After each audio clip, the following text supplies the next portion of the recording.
So we've heard from Dad about what it was like. You tell me. You got married in December, and he was gone in January. Yeah. What was it like? Yeah, how did you deal with him being gone that long and all of that? Well, I was very fortunate. I had my family. I didn't have to deal with it alone or on base. They were very supportive. I was involved in the church and going to school. I just stayed as busy as I could. Tried not to listen to the news. How did you avoid listening to the news? Well, when he left, on the way back, they were reporting the fatalities. They were reporting once a week, and there would be 3 or 4. Within a couple of months, they were reporting daily, 3 or 4.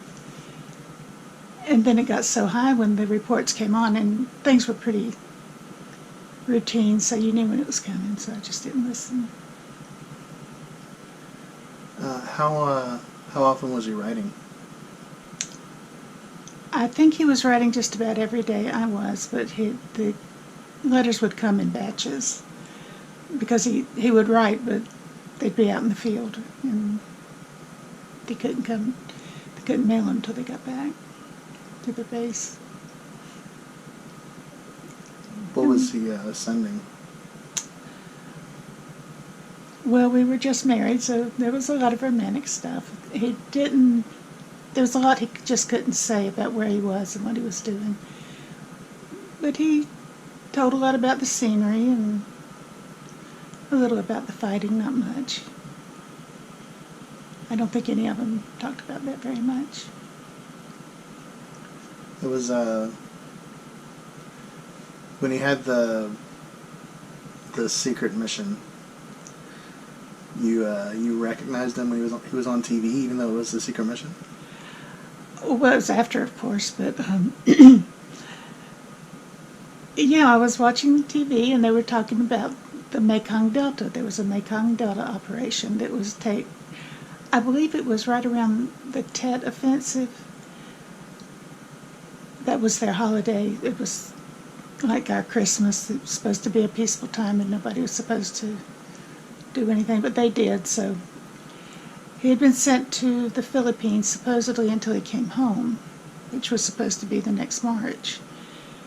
And I was watching TV and it came on. They started 1st Marine Battalion. That's familiar. 6th Marine, 2nd Marine Division. Anyway, it was the address I was sending his letters to, so I said, that sounds like Dave's division. And he had gotten a tattoo in California that I hadn't seen in person, but he sent pictures of. And all of a sudden it was, well, there's Dave, and they had a close-up of his arm and his tattoo carrying his rifle. That kind of brought home what he was actually doing over there. And that was the first time that you actually had seen him since January. He made one phone call. Barry Goldwater had made arrangements for some kind of ham radio operation to let the men make one phone call during their tour. And there was one phone call like at 2 o'clock in the morning, which was the only available time. And that was the only personal contact we'd had. He said that when he came home, he had to wear his uniform off the plane, but you were there waiting for him. Mm-hmm. Yeah. How was his welcome? It was kind of odd. It was like, we knew each other 4 months when we got married, and it was almost like meeting a stranger for just a minute. But it was awkward for a minute. It was. Tell me some of the ways that you helped him rehabilitate back into civilian life. Well, we weren't so focused on that. They sent home a letter to the wives warning us that there would be things to be concerned about. They said there's a thing called the Saigon Stare, and And he would just sit and stare into space in the middle of a conversation. It was like he just was gone for a couple of minutes. And he had his nightmares. I learned a really hard lesson that made me feel terrible. I had a habit of popping paper bags. You remember paper bags back in the day. And all the time, if there was one that just wasn't too big, I would just blow it up and pop it. And first time I did it, when he came back, he hit the floor. I guess it sounded like a shell or a bomb or a shotgun. That was a hard lesson learned. And it took him a couple of minutes to recover from that. They're just little things like that, things we don't think about, things we take for granted, just send him right back there. And there were the nightmares, and sitting up in bed just staring straight ahead. And there wasn't a whole lot to do except just make things normal. Treat him like he's... Of course he was different. But it just couldn't... just tried to make home. You told me a story of the red light. What was that? Oh. Yeah. We both used to smoke. And he had bought a rifle that week. And I really hadn't thought anything about it. But we had, I guess because we had been to a horror movie. And he had brought his arm across with the cigarette. The room was dark. And for some reason, I screamed. It just terrified me. And it bothered him, because who do you think I am? And that was hard. We talked through that. Is there anything else you want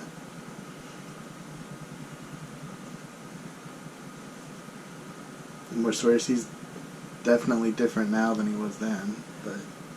Yeah, he was, of course he was different. He would not be the person that I loved if he could do the things he had to do and not change. And he compartmentalized it very well. But, yeah, he was different, and we had to get past that.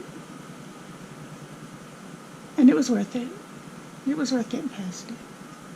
He had his family. Everybody didn't have that. Not everybody's wife was still there when they got back. And, but he went on. He put those feelings wherever you put those feelings, and just raised a good family, had a good life.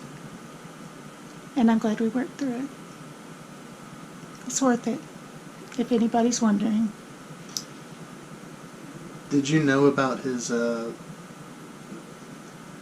guess it wasn't really called PTSD then, but how did you deal with that, and then finding out what it was, and then realizing he had it for all this time? Well, it's not that I don't think there's PTSD. There definitely is. But life causes it. We all have PSD to some degree. Some have had worse experiences. And I think it's shown that now that we know what we know about PTSD, it's given me more respect, because he's handled it well. It is beginning to wear on him, but it's been going on a long time. And I think it takes a very strong person to have withstood it like he has. One of the last things that he said in the interview was that firstly he wouldn't do it again, and everything that he's dealing with now goes back to Vietnam. And the worst thing that he had to say was that he's just weak. He's not weak. His body's failing him now and then, but he's not weak. A weak person would not handle this like he has. If any of the, there's any other spouses of soldiers that happen to see this at some point, what would you say? Say good for you. Stand by him or her. They're incredible people to have been able to do what they've done and are doing. And it's worth what you have to sacrifice. And God bless you while you go through it.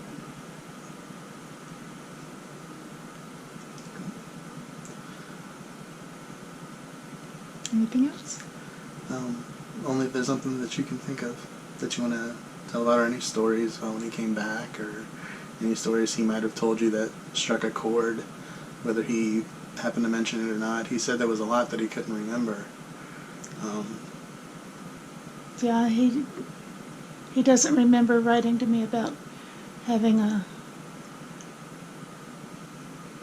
colleague relieved him on guard duty, and by the time he got back to base, the man had been shot and killed. He talked about that for a long time, and now he doesn't seem to remember it. And I guess that's good. When the day he was to take off from, they called it Hamburger Hill, or Monkey Hill, Monkey Mountain they called it. That's where his base was, and the day he took off, I heard on the radio that location had been bombed. And apparently he had left an hour before. So I think God has been looking out for us the years.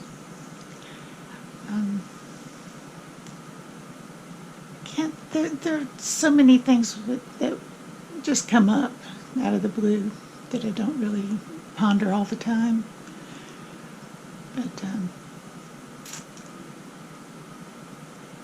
I went from being a Stop the War supporter to being furious with Jane Fonda. It just depends on what side of the mirror you're looking in. But I really can't think of anything.